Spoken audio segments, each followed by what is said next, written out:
I'm not leaving ever, no matter what. It's like, okay, well, that definitely puts a boundary around our arguments, right? Because I can't say every time you manifest one of your flaws, which you're likely to do just as often as me, well, enough of this. It's like, that's horrible, man. If your whole life is, well, every time you get out of line, I'm out of here. It's like, how the hell are you? First of all, you're not going to admit to ever doing anything wrong. Second, you're going to be on your, you're like a scared cat the entire relationship, because, well, who knows, it could just come to an end at any moment. It's like, you know, people say, well, if the possibility of divorce is open, it makes you free. It's like, yeah, that's what you want. You want to be free, eh? Really? Really? So you can't predict anything. That's what you're after. It's a vow. And it says, look, I know that you're trouble. Me too. So we won't leave, no matter what happens. Well, that's a hell of a vow, but that's why it's a vow, right? That's why you take it in front of a bunch of people. That's why it's supposed to be a sacred act. It's like, what's the alternative? What's the alternative? Everything is mutable and changeable at any moment.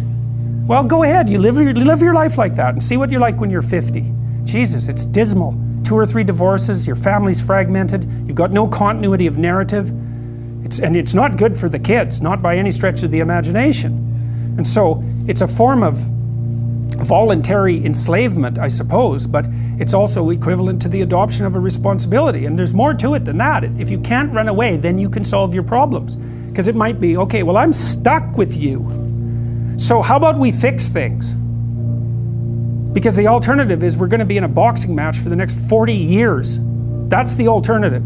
So, and you think you're going to fix problems without something like that hanging over your head? There isn't a chance. You'll just avoid them, because that's what people do. It's really hard to solve problems, especially in a relationship. Don't have one plan, right? If you're going to stake yourself on something, you should throw a couple of alternative scaffolds up beside you so that you have somewhere to go. You want to be a doctor? Okay, well, you could be a nurse. It's like, it's not a doctor, but it beats cutting your throat. You're still doing 80% of what you wanted to do. So you want to think about this during your whole life, man. If you're going to take a high risk, you want to scaffold yourself in other areas so that if it fails, the bottom doesn't drop out and you die. And it's also very much worth thinking about with regards to setting up your life in general. It's like, if you concentrate solely on your career, you can get a long way in your career. And I would say that that's a strategy that a minority of men preferentially do. That's all they do. They work like 70, 80 hours a week.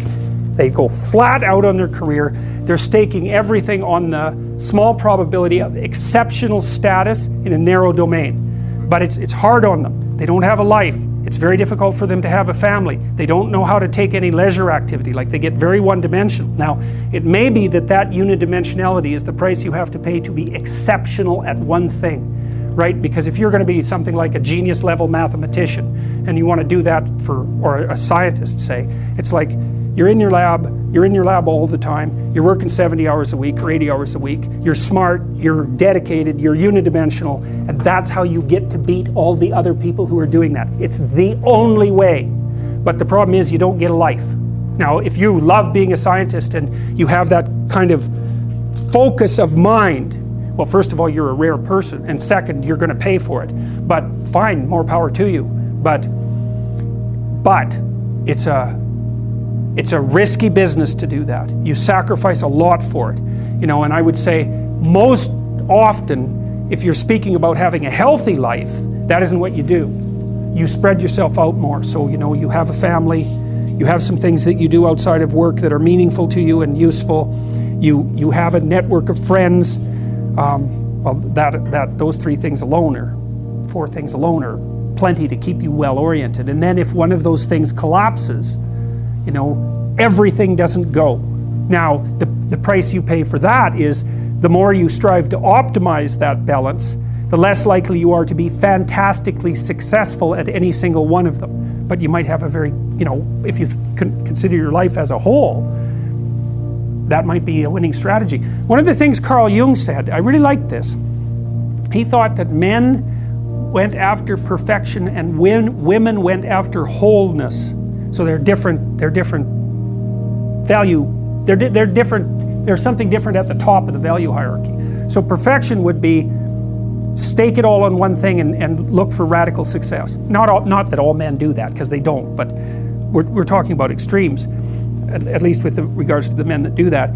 The wholeness idea is more like, well, I want one thing in my life to be 150%, or I want 5 things in my life to be 80%.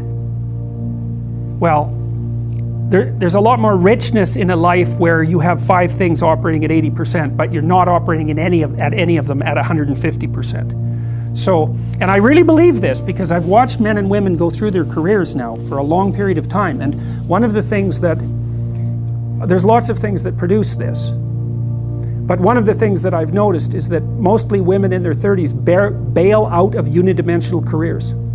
They won't do them. They won't put in the 80 hours a week that they would have to put in order to dominate that particular area. And it isn't, the reason that they won't do it is because they decide it's not worth it. And no wonder, because why would that be worth it? You have to ask yourself that. It's like, well, you want to be an outstanding scientist. It's like, okay, really, that's what you want, because that means that's what you do. Because you're competing with other people, you know, they're smart, they're hardworking, and if you want to be at the top, you have to be smarter and work harder than any of them. And working hard means working long hours. I mean, it also means working diligently, but in the final analysis, it's also an additive issue. If I'm smart and hardworking and I can crank out for 70 hours a week, and you do it for 30, it's like, in 2 years, I'm so far ahead of you, you will never ever catch up. So, anyways. And I think partly, maybe part of the reason too that women are oriented that way more than men, I think there's 2 reasons. One is socioeconomic status does not make women more attractive on the mating market, but it does make men more attractive. And the second is women's time frame is compressed, right? Because guys can always say, well, I'll have kids later, and they can say that till they're like 80. Whereas women, it's like, no way, man, you got to get it together by the time you're, let's say 40, but really probably by 35, but definitely by 40, because otherwise it ain't happening. And that's bloody dreadful. Like, the most unhappy people you ever see, no. No. One of the common routes to extreme unhappiness is to want children and not have them. I wouldn't recommend that.